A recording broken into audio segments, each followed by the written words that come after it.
Does that just mean continuity with what has already happened under the Biden-Harris administration? Or does that mean that this potential future administration is going to go even further? Can you go further?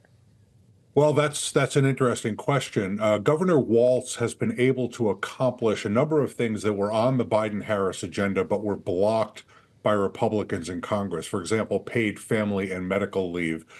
He also succeeded in banning captive anti-union meetings that employers hold in order to defeat a union organizing drive.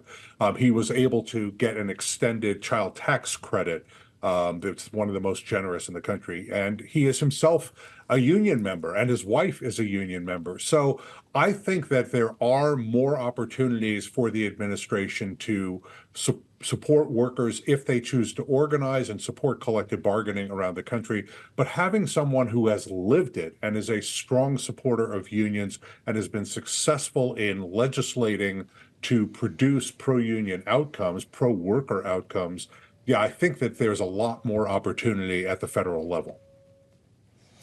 As governor of Minnesota, Seth, I'm sure you know Tim Walz vetoed a bill that would have raised the minimum wage for Uber and Lyft drivers, gig workers, essentially, disappointing some of the progressives in his state. He did suggest that there should be a minimum wage, a higher wage for them, but didn't think that was the right time to do it. Should he have to explain that? Well, he should, but I think his explanation is very simply going to be that after he vetoed that legislation, he put a commission in place to study the issues, to bring the parties together, and to come up with a piece of legislation that they could all support. This is an issue that's plagued governors and also has divided the labor movement all around the country.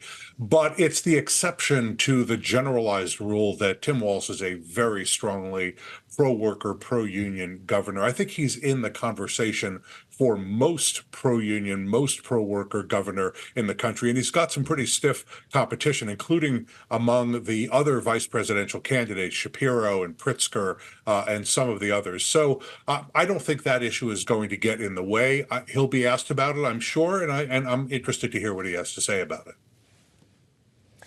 Well, as we consider what credentials Walz brings, or what ultimately leadership seems to think about him within these unions, we've heard positive feedback from Sean Fain of the UAW, who of course will be with him and the vice president in Detroit this evening. Other union leadership has endorsed him as well. Union membership, though, as we've seen in the case of Donald Trump, can be a very different thing, Seth. Especially auto workers seem to be trending more toward Donald Trump.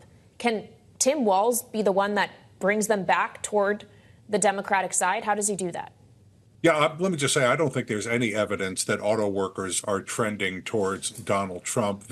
In every union, there are Republicans and there are Trump supporters. By the way, not necessarily the same sized group in unions. But as I talk to union political directors and talk to union leaders around the country, the level of enthusiasm for the Harris Walz campaign, the Harris Walz candidacy, is really overwhelming. There were a lot of people who are frankly quite worried about whether or not President Biden would be able to defeat Donald Trump. And as Sharon mentioned in your setup piece, there are really bitter memories of what the Trump administration meant for unions and meant for workers. And so there was real dejection among some frontline union members, frontline leaders, and also some national folks. But with the transition from President Biden to Vice President Harris and the renewed support of unions for their candidacy, and also seeing her pick of a very strongly pro-union vice presidential candidate, the level of enthusiasm has absolutely gone through the roof. There are more volunteers, more PAC contributions, more people who had said, oh, I don't want to go to the Democratic National Convention, who are now bothering their national leadership, trying to get tickets, trying to get credentials, trying to figure out where the good parties are going to be.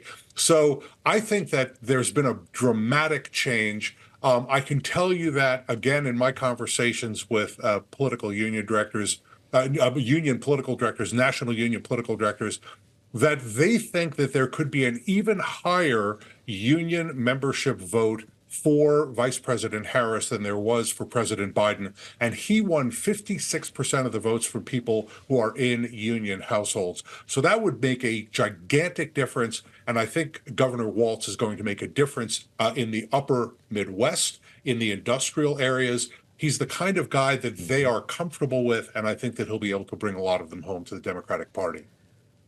Seth, if Kamala Harris wins this election, should she re-nominate Julie Su to be labor secretary? You know, I'm gonna leave later questions for later, Joe. I know you want me to get on the record on some of these things, but I'm gonna wait on those kinds of questions until we know. I'm a tremendous fan of. Doesn't she deserve to be renominated after not getting a vote? I think she's fantastic. I think it's a shame that she didn't get a vote, and I think it was a shame that she has not been confirmed. She's done a terrific job, and I'm a huge fan of hers. But I think it's a little early to be picking cabinet secretaries. There's an election to be won. Let's see how that comes out first.